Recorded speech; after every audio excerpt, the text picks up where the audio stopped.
All right, I want to invite the church to turn in your Bible, to the book of Matthew, New Testament.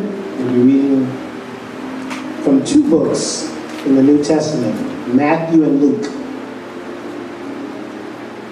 The first scripture is taken from Matthew, the 17th chapter, verses 17 through 20. And then I want you to keep your finger on the book of Luke. And we'll be reading from the 7th chapter there. The 7th chapter of Luke. And we'll talk about those two texts in a moment. But let's first turn to Matthew, the 17th chapter, verses 17 through 20.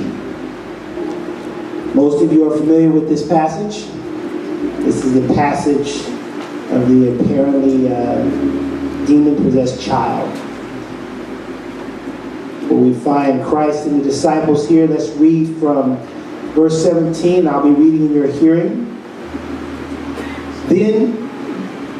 Then Jesus answered and said, O faithless and perverse generation, how long shall I be with you? How long shall I suffer you? Bring him hither to me. And Jesus rebuked the devil, and he departed out of him, and the child was cursed from that very hour. Then came the disciples to Jesus apart and said, Why could not we cast him out? And Jesus said unto them, Because of your unbelief. For verily I say unto you, if ye have faith as a grain of mustard seed, ye shall say unto his mountain, Remove hence to yonder place, and it shall remove, and nothing shall be impossible unto you. Now let's turn to Luke, the 7th chapter, and we'll continue our reading at verses 8 and 9. Luke, the 7th chapter, verses 8 and 9. And again, I'll be reading in your hearing. For I also am a man set under authority, having under my soldiers, and I say unto one, Go, and he goeth, and to another, Come, and he cometh, and to my servant, Do this, and he doeth it. When Jesus heard these things, he marveled at him, and he turned him about, and said unto the people that followed him, I say unto you, I have not found so great faith, no, not in Israel. May the Lord add a blessing, and also add some understanding to these words that we just read. Amen. I want to thank all those who have lifted up the Christ until this point. Thank you for that song.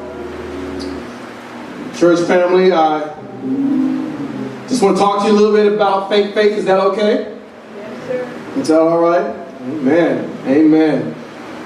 Amen. How many here know that presently here in the U.S. Thank you.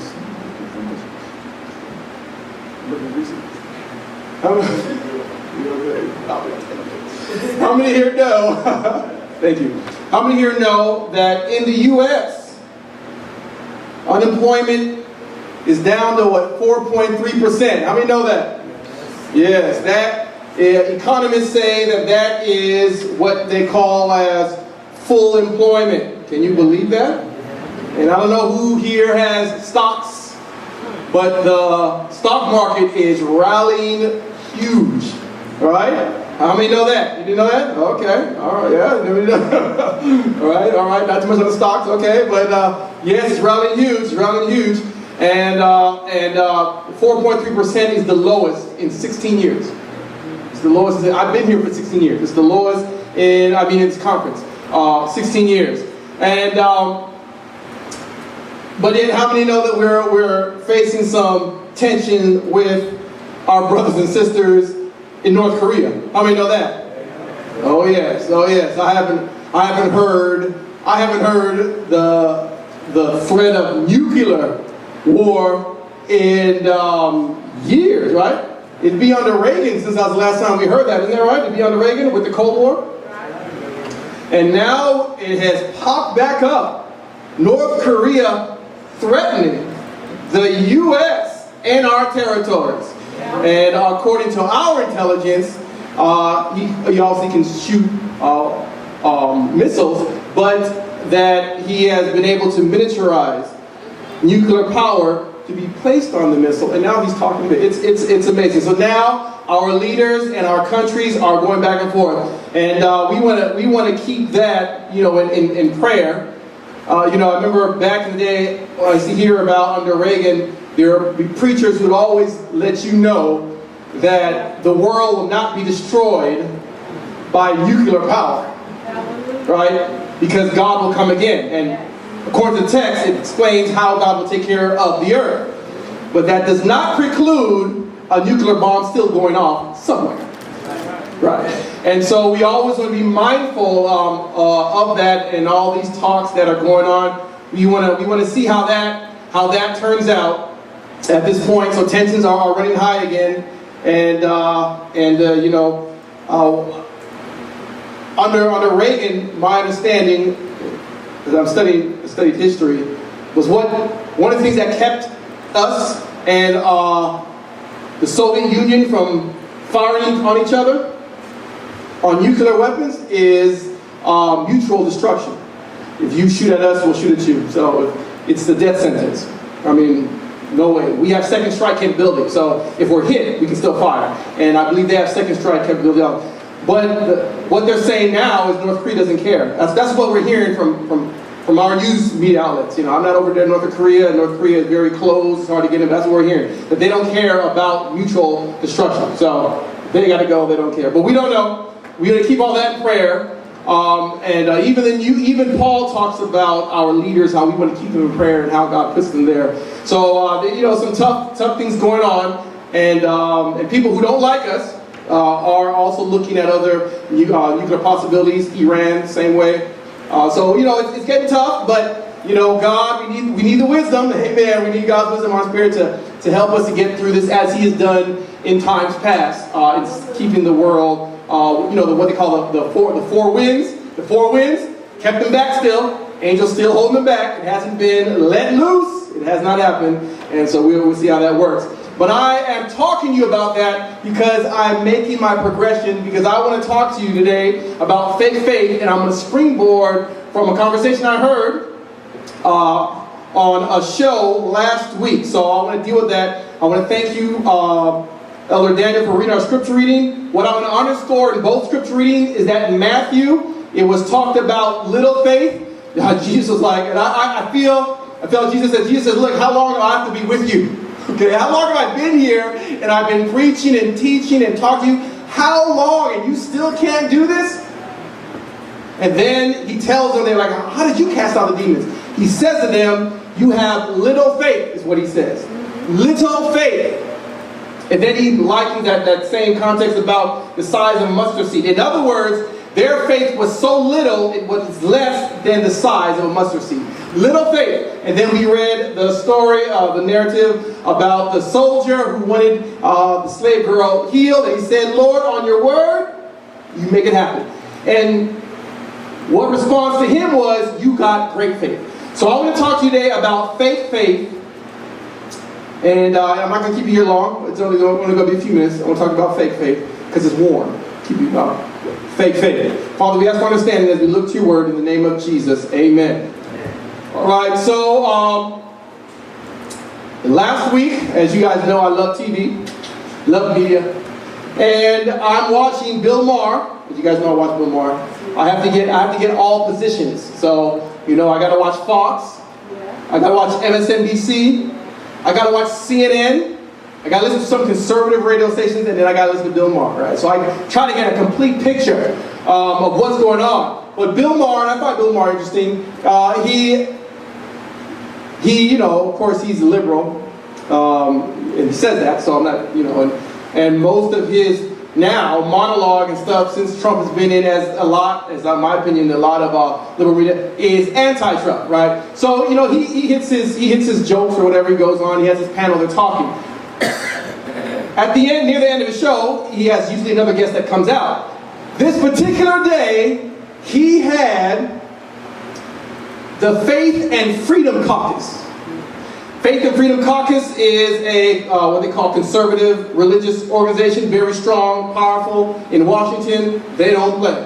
And I think it was the head of the Faith and Freedom Caucus.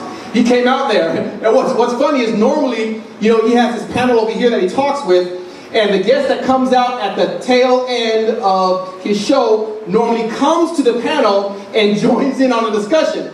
But this time, and I guess this was prearranged, he left the panel and went over to another area of the stage to have the interview with the Faith and Freedom Caucus. Now, Bill Maher is an atheist, as many of you know. He wasn't always that way. He was a person of faith, but he left, and now he's a straight-out atheist.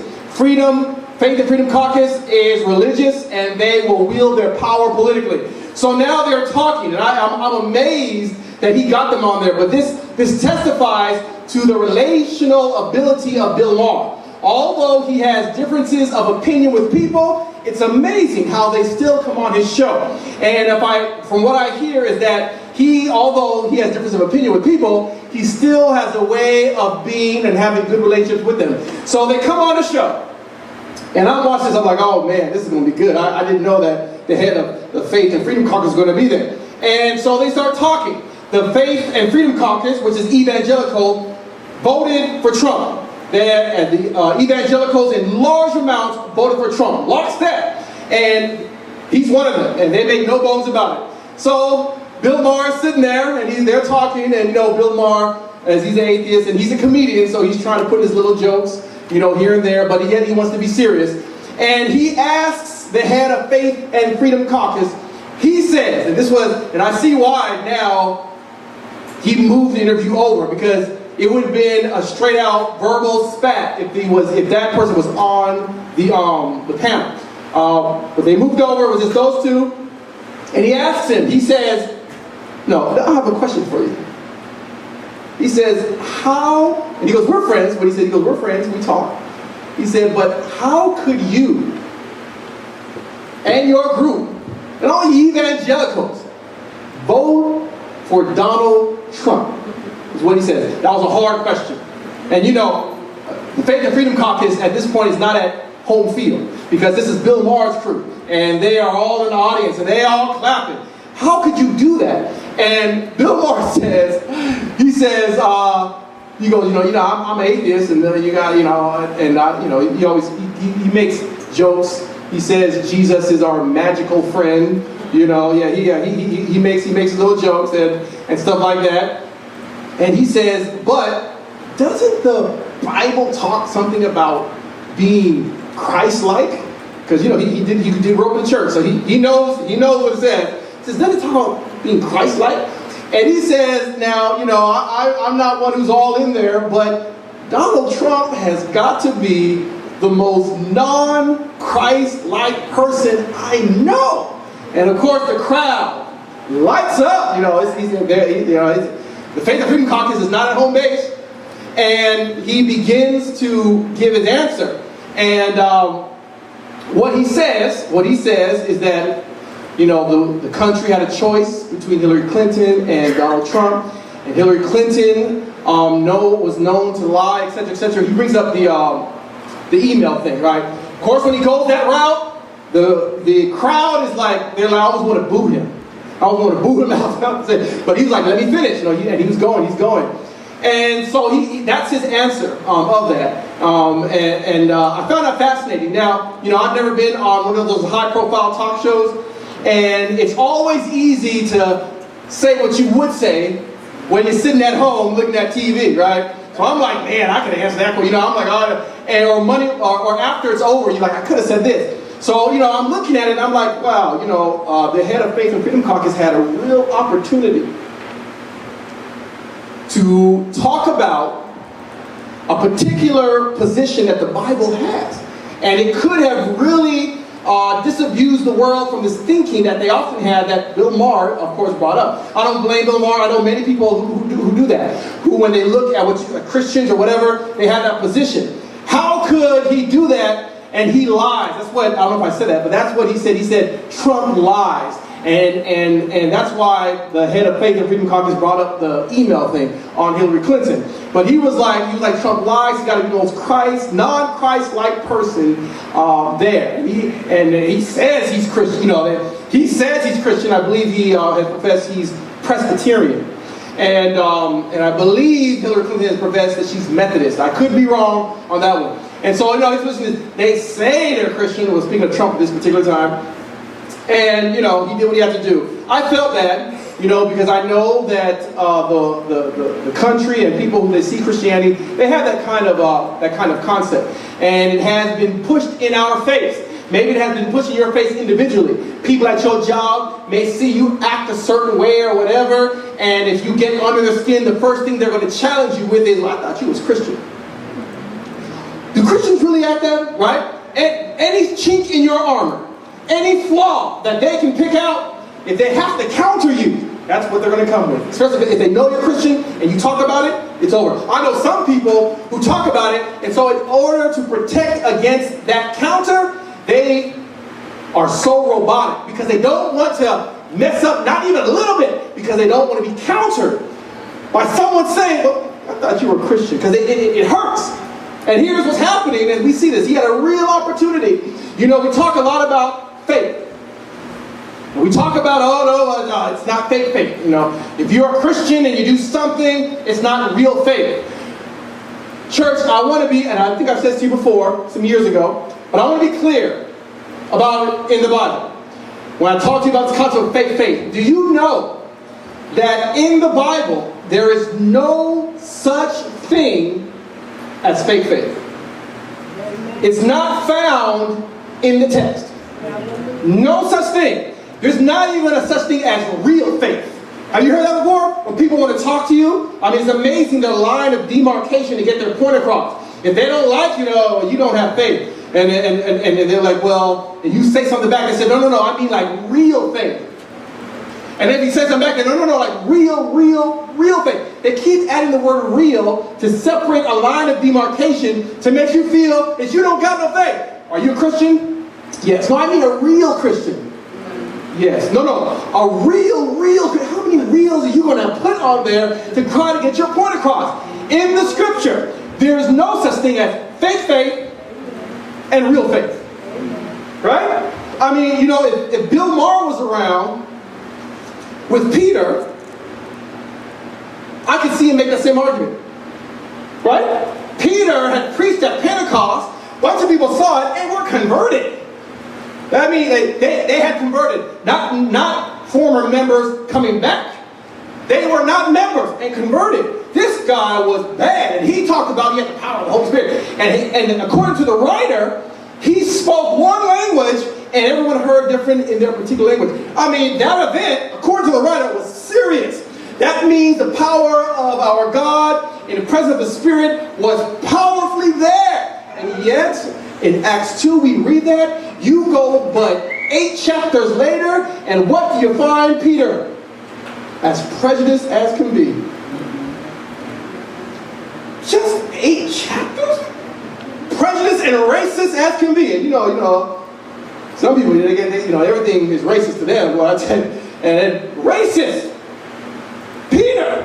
Now, if Bill Maher was around, he could, at that point, once the news broke that Peter was being racist to Cornelius, that week, oh my goodness, I'm going on Bill Maher's show. He could ask me, how do you support Peter as a disciple of Jesus? Now, I don't believe in Jesus with the Maher. I don't believe in Jesus of Nazareth and all that stuff. But how do you support him? He is a racist. That those racist politics that always come out. Anything that happens is racist. He is a racist. I could see that same argument with Abraham.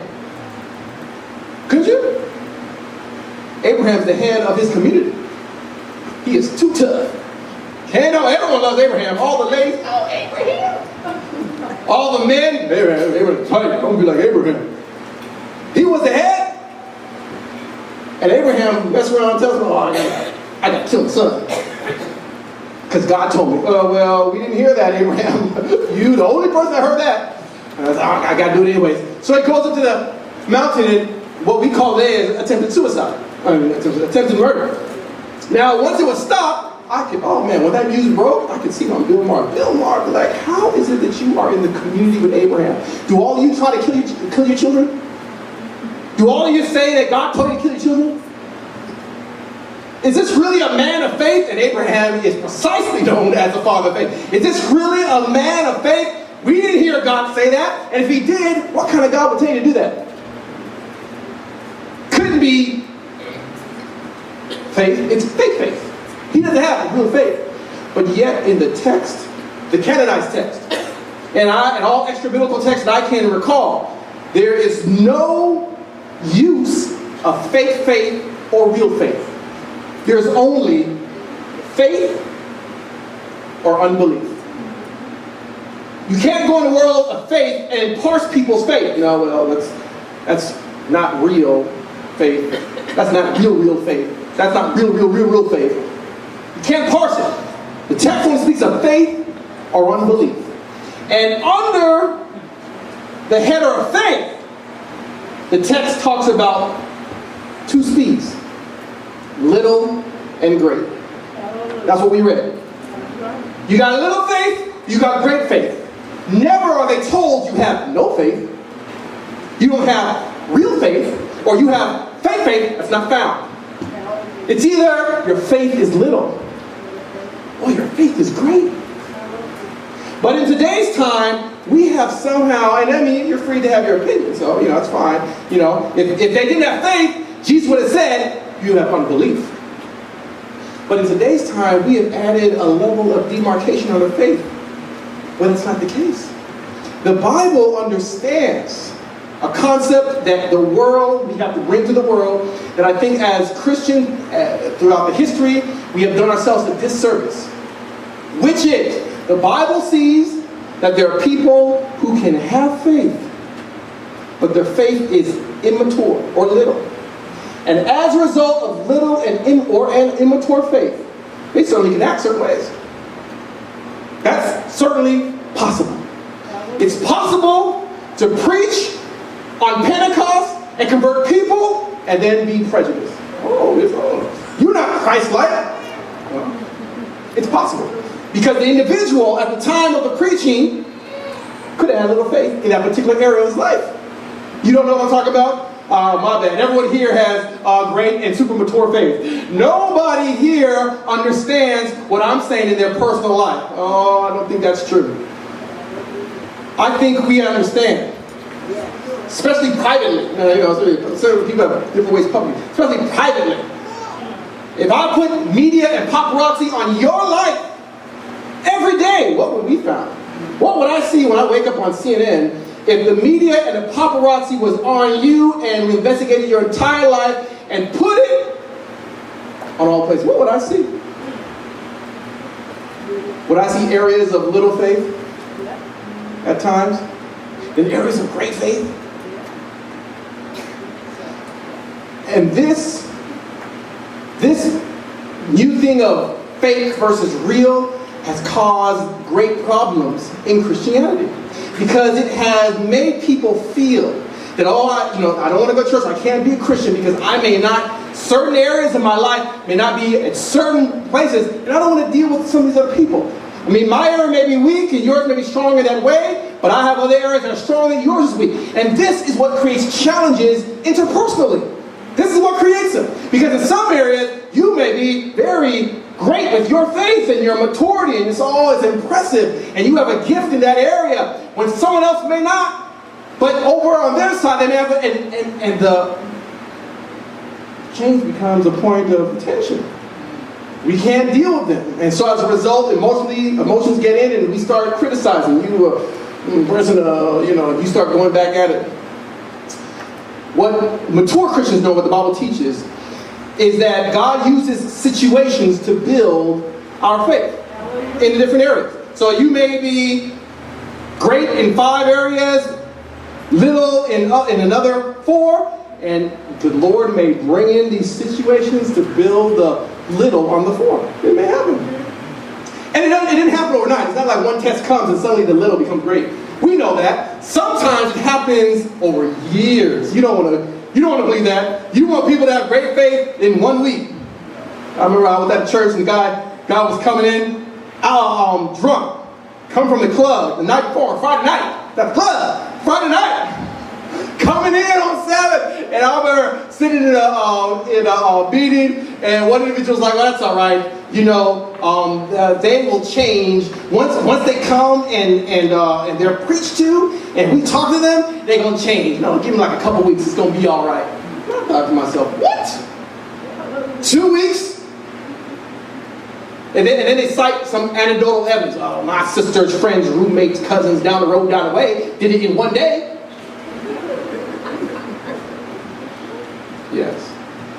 And it's hard. I mean, we have to live in that kind of world where we are going against people who are, and those places that they're weak on may really irritate us. Have you known that? The one that, this other person, their weaknesses you can handle because, but this person's weakness irritates you to no end. Maybe you irritate them too, who knows? But this is the mess that we live in and how we have to work things out interpersonally. That's not to say you can't say, well, no, you shouldn't be in this position, you shouldn't do that, right? If I just say no, I don't say no, you shouldn't be here because you don't have faith. Well, we need more maturity in a particular area for this position, that's all. We just need some time, right? But you may be equipped by your faith to be in another position. But I never criticize and say, oh, you don't have real faith because you're alcoholic. You don't have real faith. You don't really believe in Jesus because you're getting caught up on the opioid addiction. On crack. You don't have real faith. Now, there may be consequences that are retracting on you for these problems. But spiritually speaking, I'm not going to tell you don't have real faith. You don't believe in Jesus. Right? You don't believe in Jesus because I heard you and your voice talking about the pornography that you was looking at the other day. You're not a real Christian. I never say that. I never say that. You may have little faith. And like Jesus said to his disciples, if you just had the size of a mustard seed, that means their little faith was less than a mustard seed. That's microscopic. Less than that. But he never said to them, you don't have any. But it's small. He tried to bring it up to the size of the mustard seed. He's like, look, I'm going to try to bring you guys up to the size of the mustard seed. Not like the great faith of the soldier, just the size of the mustard seed. You can do great things. That's how Jesus was towards them, because he understood.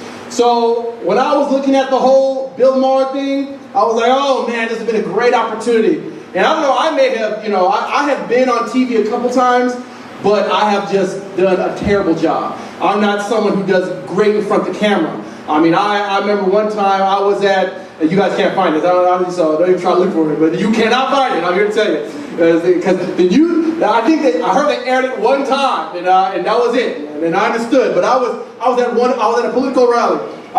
Joseph Lieberman, how many of you guys even know who Joseph Lieberman is? I was at when he was running for, I think, for president, one of the offices, and he was coming down to Notre Dame.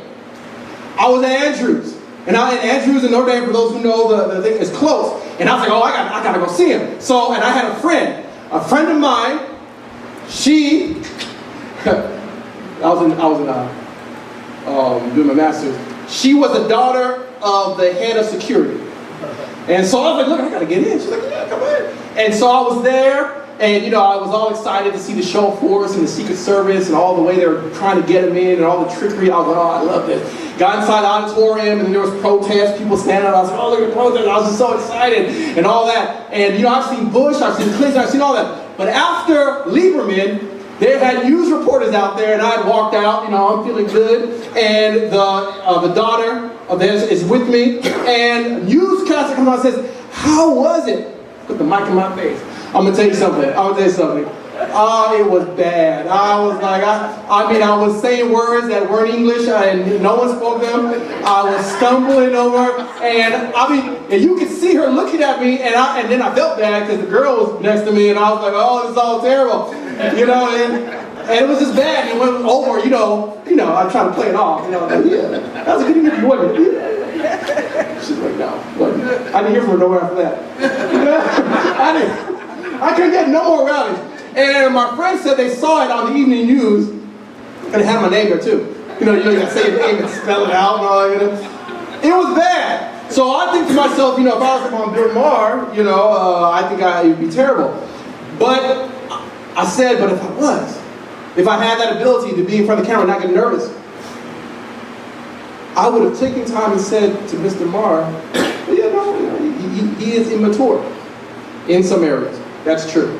And, vote him out. If you don't want him there, vote him out. Do what you got to do. But on the issue of spirituality, because that's where they were. On the issue of spirituality, right? I want you to know something, Mr. Maher. God, who you don't believe in, is not a Republican. And he's not a Democrat. He's not an American. And he's not an Iranian. Right? He's not black, and he's not white. The text even says he's not male or female. He's above that. And that as we relate to him in this temporal life, we come in with all kinds of issues, and our faiths, a lot of areas, some of us, even in our 70s, can be immature. So I agree with you on that one. As I could say the same thing for Hillary Clinton, George Bush, Reagan, all of them. J.L.Thompson, all of them. I said, so for spiritual reasons, now, for political, vote them out if you don't like him. And rally your people. But for spiritual, I would be careful in trying to present him as non-Christ-like because he's weak in certain areas. Yes, I would be careful. Because then you be impinging on all the rest of the Christians around the world who have shown weaknesses. Now, we don't have paparazzi following us, so, I mean, as far as you know, I can make myself look very strong with no weaknesses, and you wouldn't know. You wouldn't. I live in Emeryville, so you don't live in Emeryville. What you gonna do? I live in a place that has high security. You can't even come in. So you don't know what I do.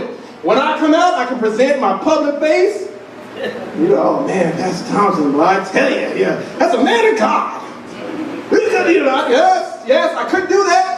I could take out all the areas of when I speak to show of my weaknesses. I could just not talk about them. Sure, I can not talk about them. Have my sermons all planned and come off, and you'd be like, oh my goodness, Pastor Thompson, that's a man of God, young man and a man of God. And you have no clue. That's the difference of small and great. If you found some of my weaknesses, I hope you don't say I'm not a Christian.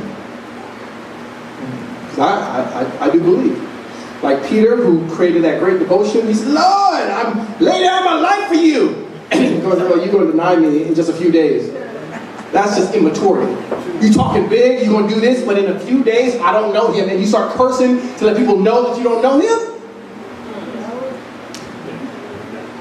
In one day, Jesus says to Peter, flesh and, who do people say I am? Peter says, you are the Christ. This is what Jesus says. Flesh and blood has not revealed that to you. In other words, that came from God. And then just a few minutes later, get thee behind me, Satan. This is growth, church family. And this is important. This is important because when we're talking about reaching new people, I mean, maybe some people aren't ready for this type of evangelism, and that's fine. If you're not, that's your. When we're talking about when you're talking about reaching new people, you have to approach them with that understanding. You don't come off as, oh, you ain't ready for Christianity or God. That's not how it is. That's not how it is. They are people just like us, with weaknesses just like us. We let God do what He's going to do. Stop trying to do God's work. Yeah, just let God. And just be real. Stop presenting church Christianity as a perfect entity that when you're in there suddenly you're perfect and there's no room for immature people with mistakes. I say this all the time. I'm close with. I say this all the time. In our temporal life, one of the great mistakes that we like is when you break a clock. But I'm a chaplain in the prison, so I tell them all the time, you're just immature. And you're going to face consequences for that. We as a community are going to tolerate that. We're not going to tolerate that. Temporally, we're not going to tolerate you murdering somebody. We're not going to do that. Because we're going to murder off everybody. We can't do that. We have to put you in a place where you get quarantined and we let you rehabilitate under these circumstances. Spiritually speaking, it's not to say that God is not on your side, but you are showing a level of immaturity. Right? There was no reason for you to do what you did. Were you under attack? No, okay. But God can mature that faith. And we call that rehabilitation. And the board of terms have to decide whether you rehabilitate or not. Like they did with the OJ. When OJ coming out? OJ coming out in October? Yeah, and he coming out? In October? Because that's how we operate. And that, even barring some great crime, that's how we need to operate with one another. In this church and out there, right? We got to have that kind of relationship. So church family, I want you to know I recognize that. So as we talk and we grow together, I never see you. I never see you as, you can't. I don't do that. I see you, and as I hope you see me, as we are growing. We are being sanctified. We are growing in this temporal life. And we praise God, and we say, I'm not how I want to be. What's the phrase that people love to use? I'm not where I want to be. Thank God, not where I was. Where is it? Say it for me. Thank God I'm not where I was. Yeah, I don't know how to phrase it. But you understand what I'm trying to say. We give that testimony, and it's powerful. And it's that kind that shows the power of God. Because it then no longer makes it about us. It makes it about God. So you saying that God is a God who helped you out, although he knew the kind of mess that you're in? Yes.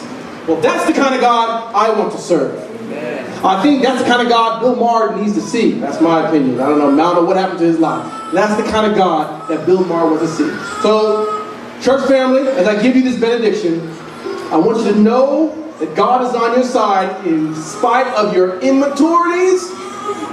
I know that because he's on my side in spite of my immaturities. And although these immaturities may cause tension with others who may be stronger in that area, it may cause temporal consequences to retract on you. Do not confuse that with how God is still working in your life. Because he is a greater Savior than we are sinners. How many here believe the Word of God? I want to leave you with this benediction. Father, we want to thank you for what you've done in the person of Christ. As we study Jesus, we begin to see and understand better how you are. As church history goes, we have gone through a crescendo and we are climbing up, where we were taught and saying certain things that we now know are not in the text. But Lord, as we're coming to the point where you give us more understanding, we're asking that you help us to get that out to the world. In whatever way it reaches them, we need to let them know that I don't know what kind of God you heard about before, but this God from the New Testament is great.